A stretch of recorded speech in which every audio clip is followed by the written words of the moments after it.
I'm going to do a full warm-up with scales, arpeggios, and broken thirds that I've been working on for a week in B flat, the key of B flat. So here it goes. I've been neglecting these sort of exercises for many years now, so we'll see. I do it from time to time, as you might have seen already on the channel. Here we go.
A lot of flats in B flat minor. Okay, obviously I haven't memorized it, but that was never my aim at this point. Now for the related arpeggios, every related key or chord in B flat. So it goes like this. It goes B flat minor, G flat, B flat augmented, G minor, B flat 7, E flat minor, B flat suspension, B flat major, and then F sharp 7.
Chromatic.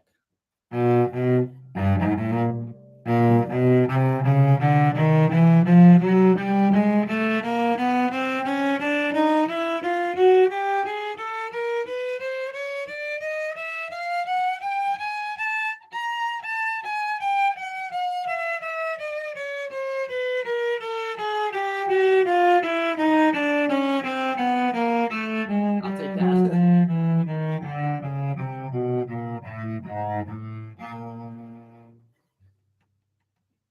My brain somehow shuts off a lot of the time when I get to higher positions. Focus so much on getting the finger in. Scales in one position.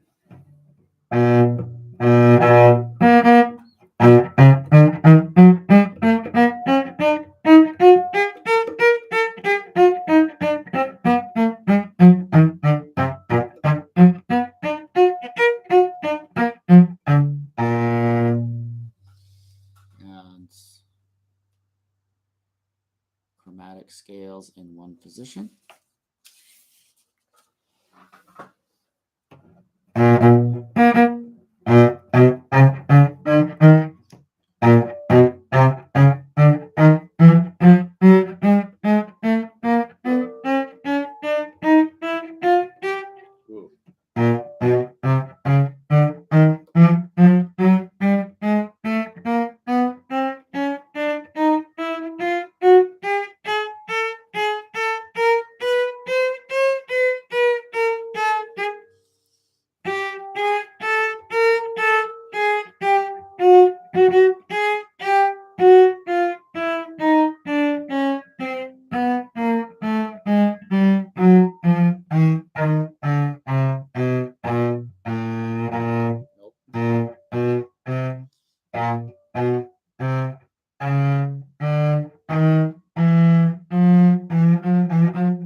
I've never actually really practiced that carefully, so that's something to work on in the future.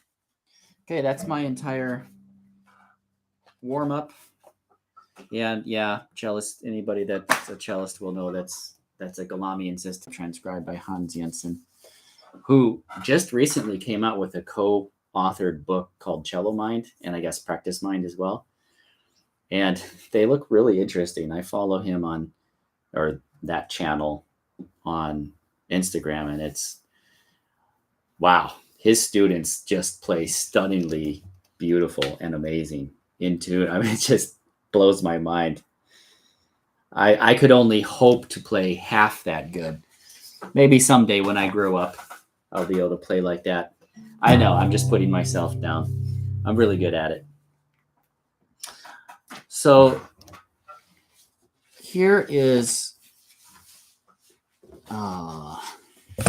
I forgot to do something, and that was that was to prepare my counterpoint stuff. Well, it gives my fingers a chance to cool off a bit.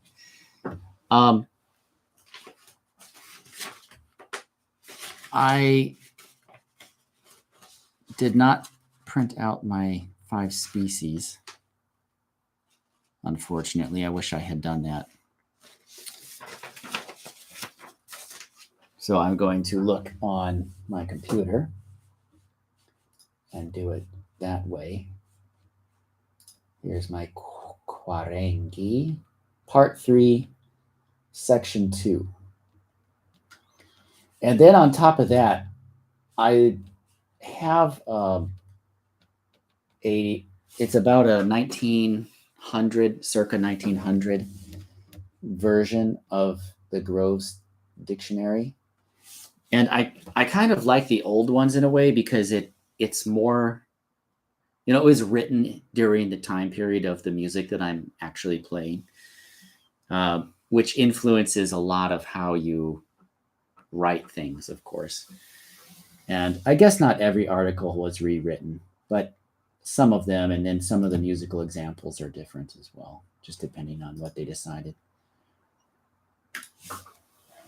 And at this point, the most recent version, the most recent publication of this massive 20 or so volume set of music and musicians was, if I'm not mistaken, year 2000. Year 2000 or thereabouts. And that's stunning to think that it's that long ago already, 22 years. It was brand new when I was in undergrad. In fact, when I started undergrad, my first foray into these wonderful dictionaries of music and musicians was the Brown set from 1980, something like that. And already such a great set. But when they updated it, oh man, I wished I had whatever it was, $5,000 US or whatever it was to buy the set. I really want the set for myself. But I was fortunate enough to get this, not the version that I'm using on my computer, but a previous one. I actually have an entire set of Groves dictionaries from oh man, I forgot now. I want to say 1880 or 1870. If my eyes look this way, am I making stuff up? Or if my eyes look this way, am I making stuff up? I can't remember. But those of you who know, that I'm making stuff up or telling the truth or really trying to remember something. So right now I'm looking at the Counterpoint segment in the Groves. And this is, I really love this because it just, I love these old books because they give wonderful examples, but not only that, they are, what can I say? They are done in a way that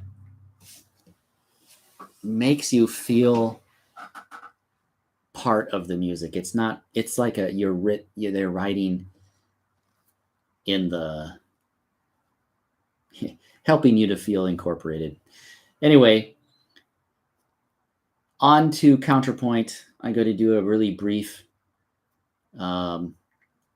segment on Counterpoint, which will include the 5 species and then some examples in Groves and imitation. And then I am currently working on a new podcast episode, which is all about canon.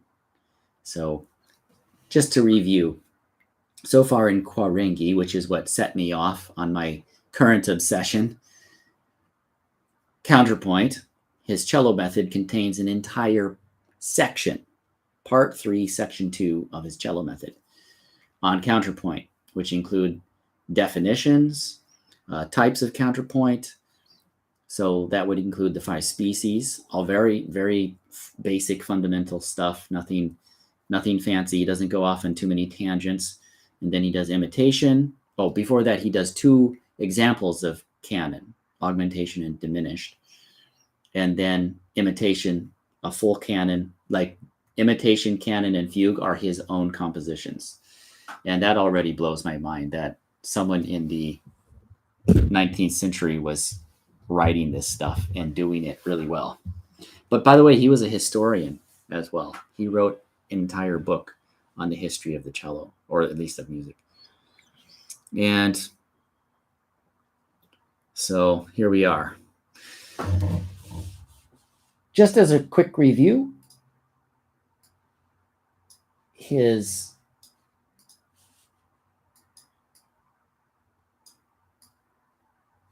his 5 species, which are his own examples, are everything that he wrote was for cello duet. So they're, with the exception of some of the examples later on in his cello method, but everything in the counterpoint section is for cello duet. So here's the first species, just note against note.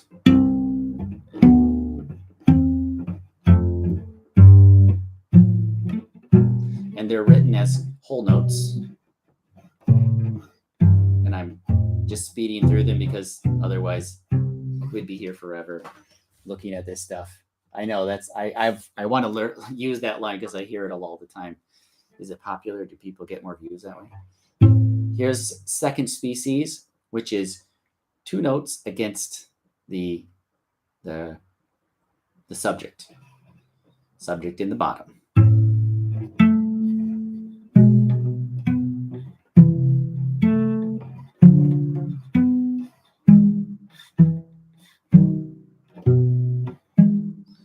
There we have some serious voice crossing because now the subject is in the top, the long notes are in the top. Above, they're still in the lower voice, but they're above. So it starts out below, right? But then by measure 6, we've got this. And that's confusing on the cello because it looks like I'm doing the lower voice as half notes, but actually it's written as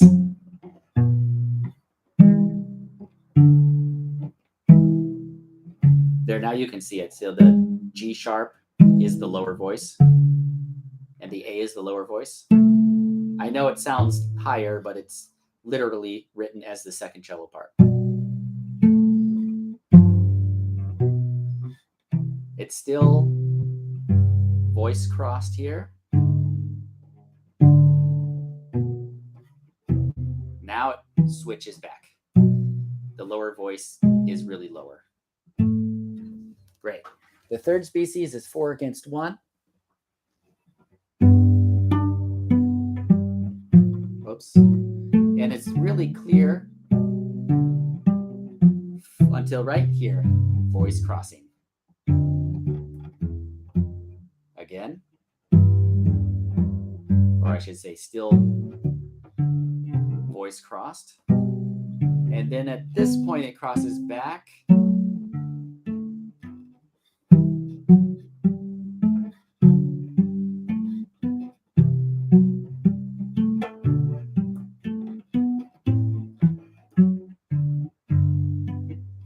Stayed there as lower and upper voice. And now we get into some more special type of rhythm in the 4th species, which is syncopation with hello, wake up brain. What is this called when you do this? Like a consonant sound.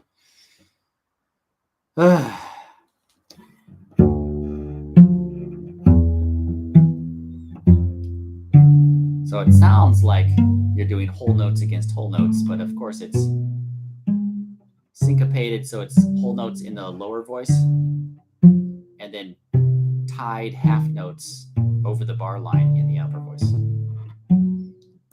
And there's no voice crossing. There's no voice crossing here. So if you were to repeat the half notes, you would hear the discordant sounds. Have mercy. I need more sleep, huh? And then finally, the mixed species or florid species.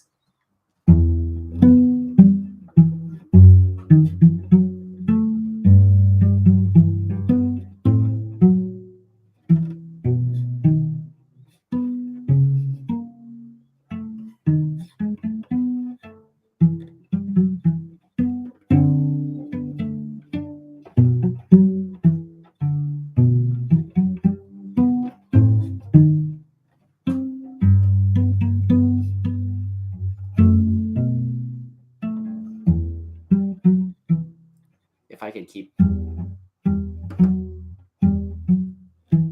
Oh, I did. I kept the low E. Yeah, and it's really interesting in that regard because you see what you hear, rather you hear what's being played, what's going on. Now, from the old groves from around 1900, I am going to do a brief exemplification or what they've written in this old dictionary. So here we've got an example of 1 against 1. And this is, as they say, for the sake of simplicity, like this.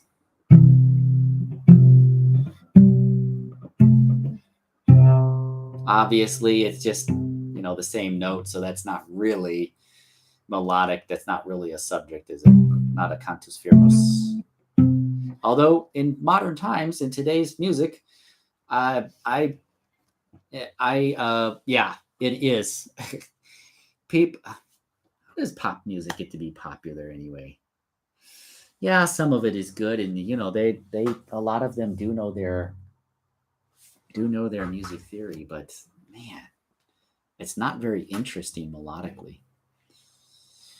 Okay, guess it's all about rhythm. Ding, ding, ding, ding. I win a prize, don't I? Yeah. Now I'm going to go on to the what is it called? The full example, which goes something like this. Which is really weird, right? Sorry. What am I doing?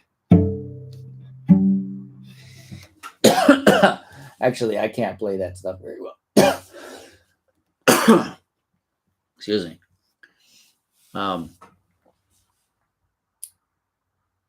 going to cut this out at a later point.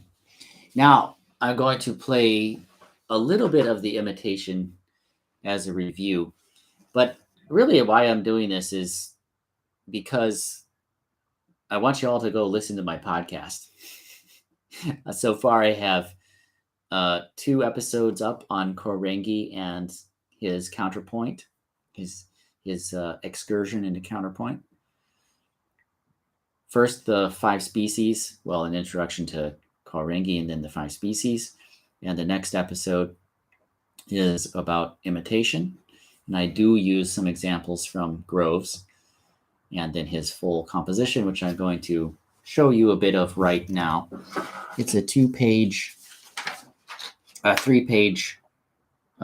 composition of cello duet.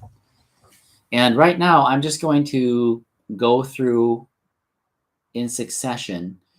So there's always the entry, right? The antecedent and the consequent. And I'm not going to play past where the consequent enters. So you'll hear it like this. At the very beginning, the antecedent is alone for 1 measure or 4 beats, and then the consequent enters into measure 2.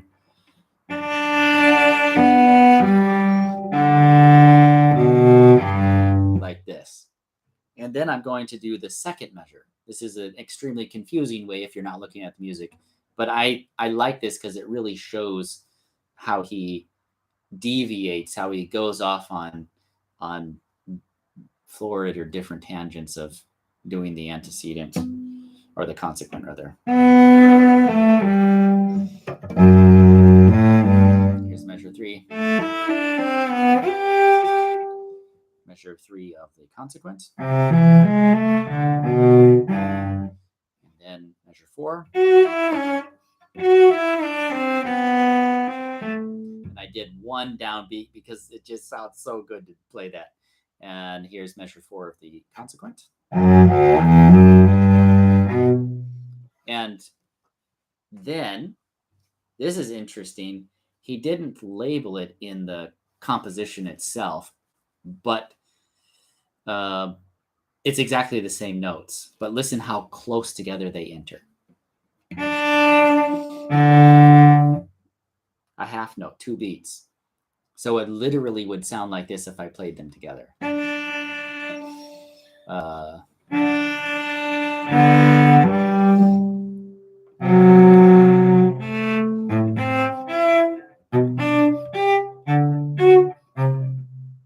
Like this. Something like that. I have to pluck them to play them together. Here it is.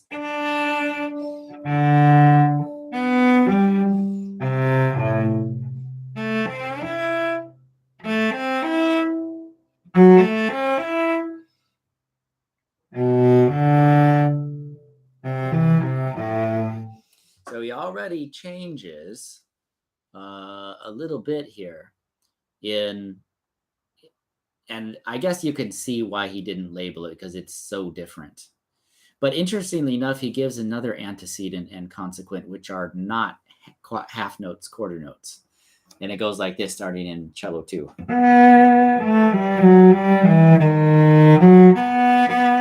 That's 2 full measures. Now here's the consequent in the cello 1 part.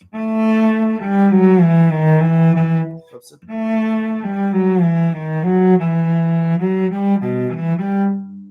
Like that. Now we're going to skip way over to the middle where it's reminiscent of the antecedent consequent, the subject. But he starts the antecedent, if you can label it that, 1, 2, 2 full measures.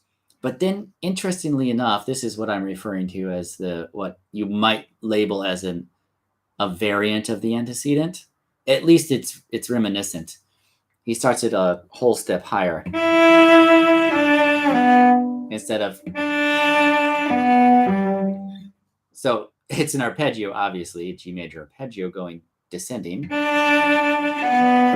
But then 5 measures later, he does. It's not an arpeggio anymore, I guess, unless there's a G sharp. And luck so has it that there is a passing G sharp.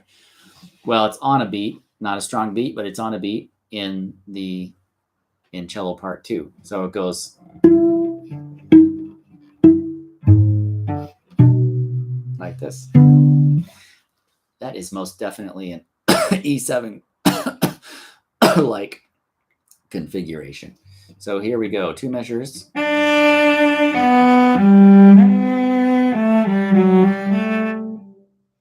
then consequent comes in.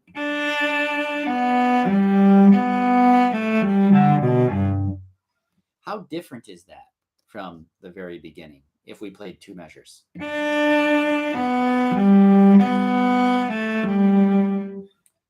It is the same until we get to beat 2 of the second measure of this subject. It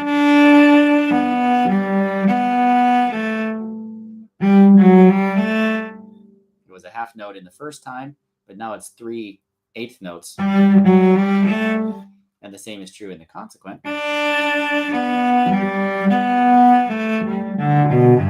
Like so. Now we get to the ending.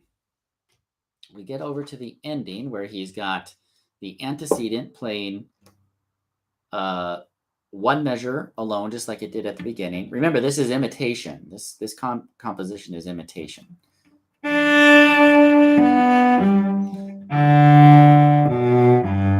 Okay, here's measure 2 of the antecedent. And measure 2 of the consequent. Or pretty cool. Here's measure 3. Measure 3 of the consequent. It's interesting. He turns the tables where the end is played by the upper part or cello 1 part. Here's the antecedent straight through to the end, 5 full measures. And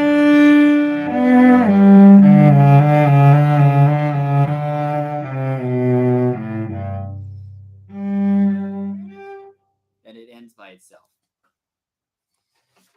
Okay, that was interesting. Now onto the canon, something even more intricate, more thoughtfully designed. I mean, you have to. There's no fudging. You have to play the same subject. Yeah, I know you can play. Oh, I should not say defensively. There are exceptions, of course. You can start a canon at the octave, which happens frequently, or at the unison. Okay, the same note names. Or you can start it at the 2nd, the 3rd, 4th, 5th, 6th, 7th, like this. And you can even flip it around so it's retrograde. You can play it backwards. Or you can invert it so that it's played the same direction, but instead of, for example, this subject goes up. You could do it this way.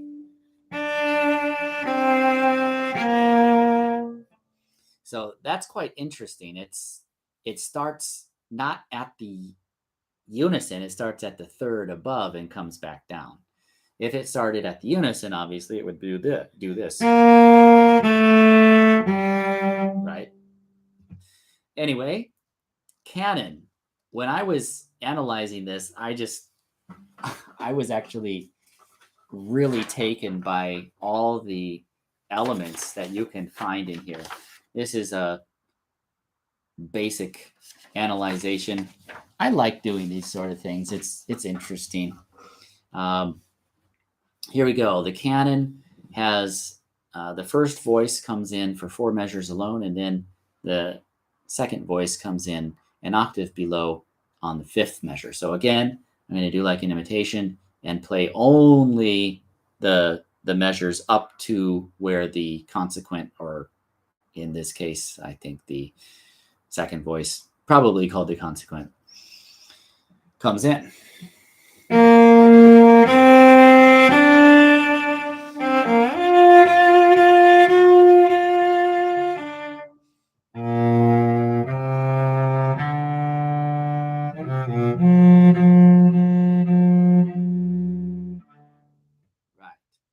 And when it comes in, we've got some very beautiful harmonies. We've got B flat and G, or you could play it a little higher so you can make it sound.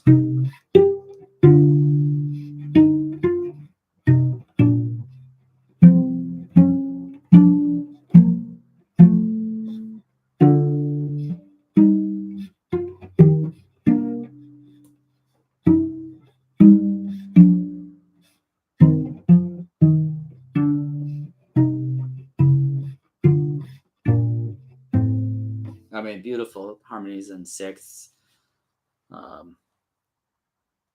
So the way that he was able to figure this out, I have no clue. I mean, it's just, other than working it out note by note, making sure you can harmonize it at some point. But the really genius thing about people writing canons that do a good job is you can bring the subject back in at any point and do it at any interval or duration of pause. Okay, so here's entry number 2, which is way over in measure 35. We've only got 2 measures of separation between the antecedent and consequent.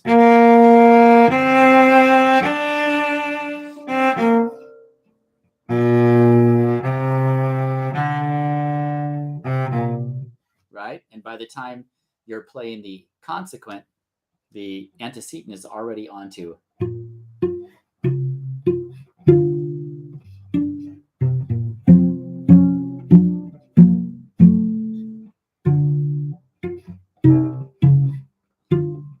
I don't know how he did this already, because it took him,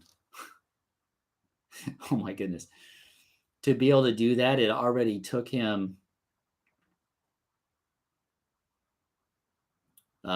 6, 7, 8 measures to play that, whereas here he was able to harmonize beautifully in sixths, tenths, thirds, really, and 4 or 5 measures. Yeah. Okay, the next entry is just 8, 9 measures away. This is measure 43.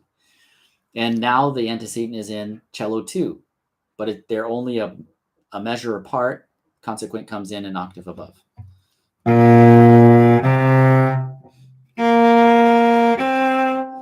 Now, it blows my mind because I don't think I have the patience to do these sort of things.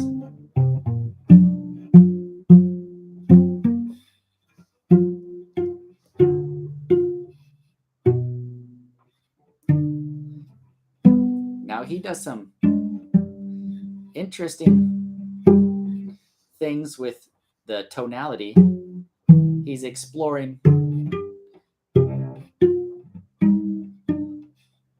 obviously having modulated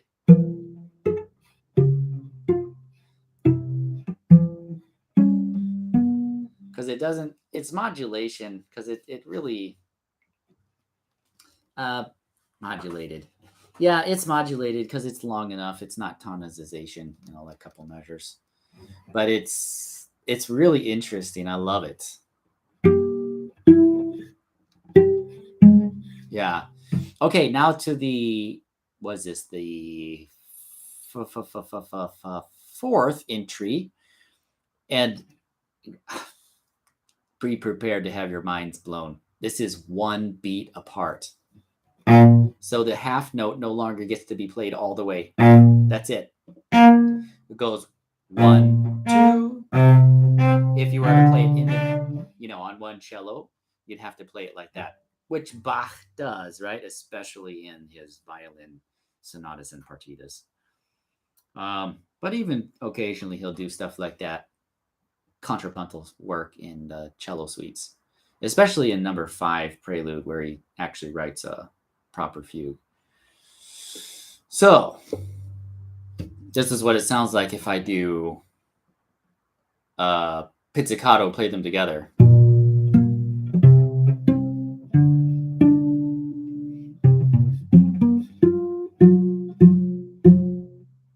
Oh, I played it wrong. 2, 3, 4. 1, 2, 3, 4. 1, 2. Like this. Oh, yeah.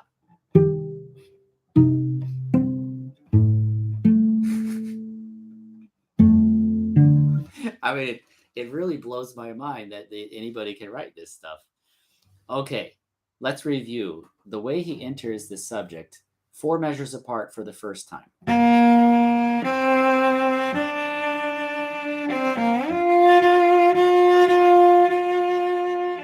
There's the antecedent in cello 1.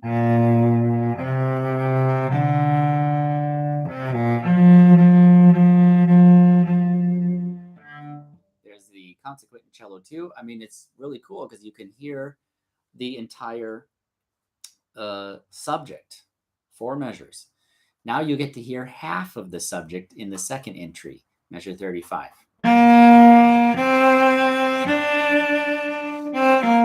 Two measures.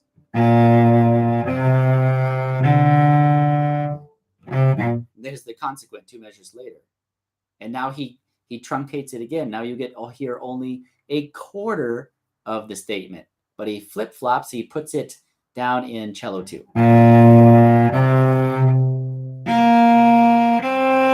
That's That's just exactly 1/4 of the statement. Now we get to hear what? Oh, a quarter, an eighth.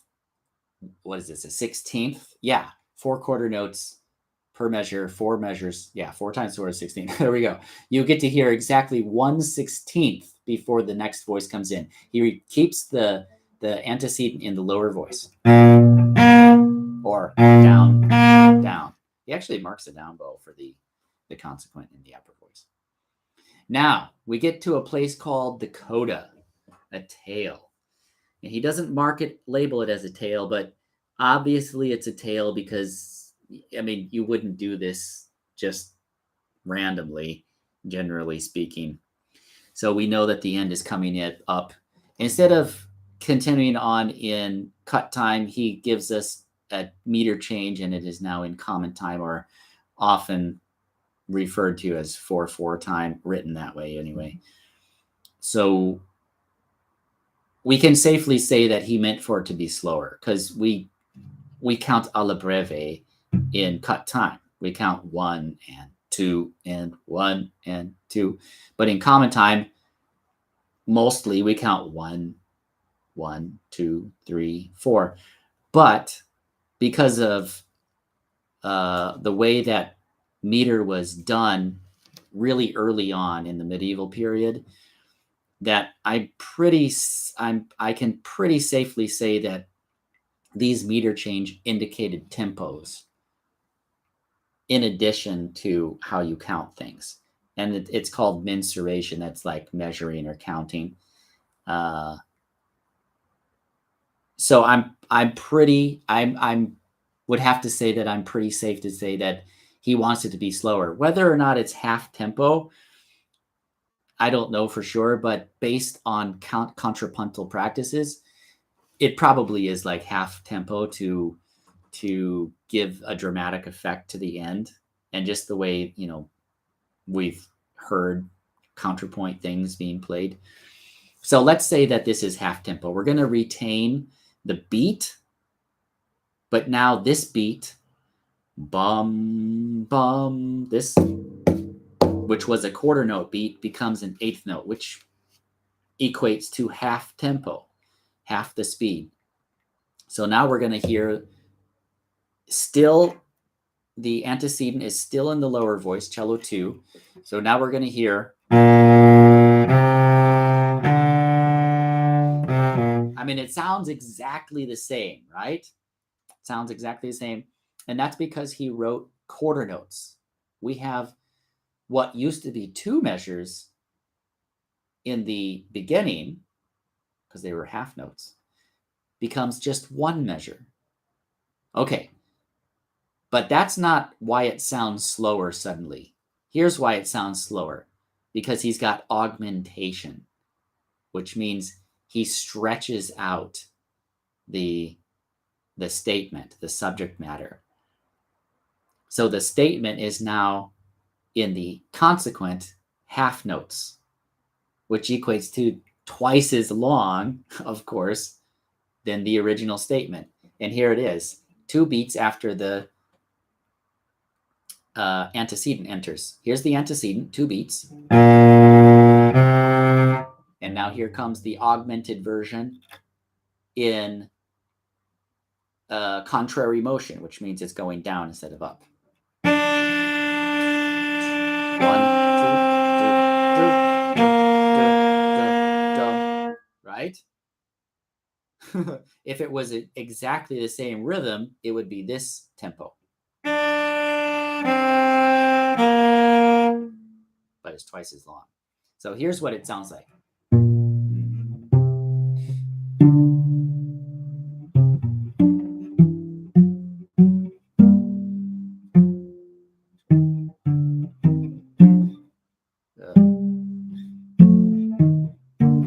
And now for the last 3 measures. Here he switches back, giving the antecedent back to the upper voice in cello 1. And instead, okay, so it's still 2 beats. And then the consequent comes in. But now, instead of augmentation, it's diminution or diminished. He shortens the duration. We're still in contrary motion, which is nice because we get to really hear the effect of a very limited amount of techniques. Gives us a little better chance to wrap our heads around it and count and all that. Here it is at the fourth. So instead of entering on B flat, he enters this way. It's a fourth below, right, on F. Here's the original B flat. He enters here on F. So it goes.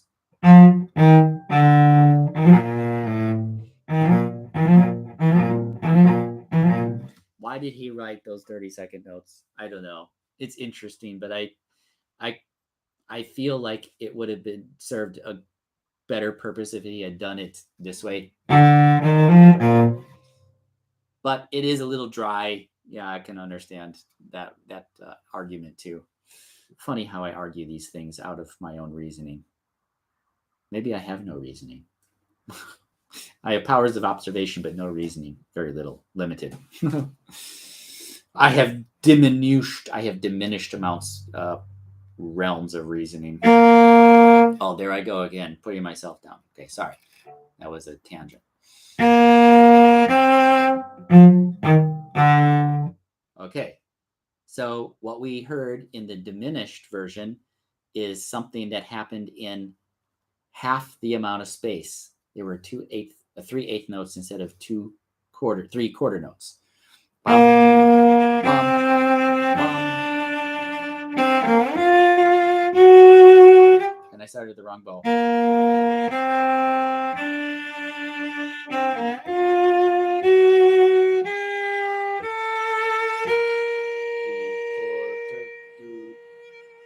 That's a whole note, so I should really be counting subdivision, right? 1 and 2 and. Okay, that was the antecedent all the way to the end, 3 measures worth. Now the consequent, 2.5 measures worth. So the antecedent goes. Now here's beat 3. Oh boy.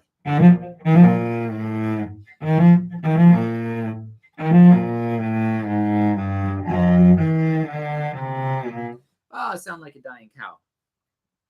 Okay, don't put yourself down. Right, don't put yourself down.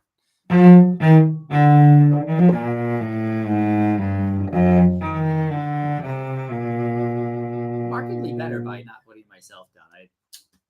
Excellent. Well done. So that's the canon. And just as a bit of a preview, the fugue is like this. And it is massive. It just 8 full measures of antecedent. I'm going to call it the antecedent so we keep the terminology the same before the consequent comes in. So here, the call and then the answer.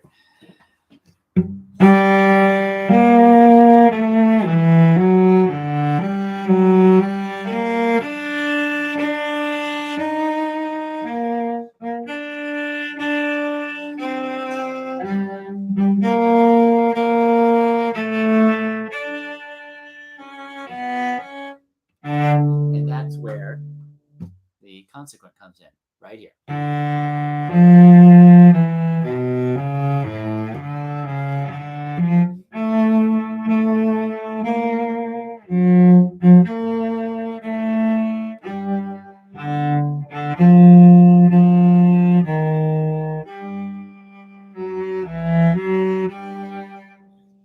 Okay.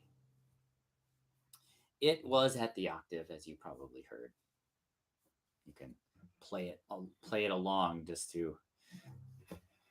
I'm kind of stupid in that regard. Oh, there I go again, putting myself down.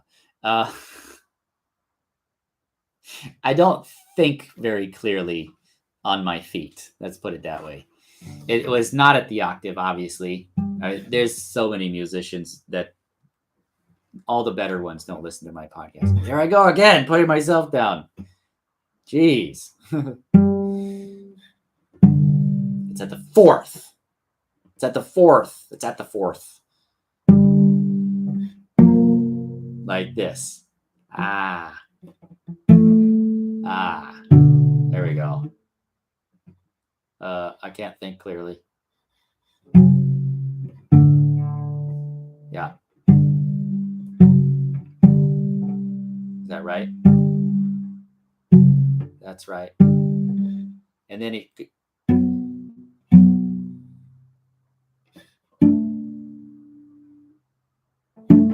Mm-hmm.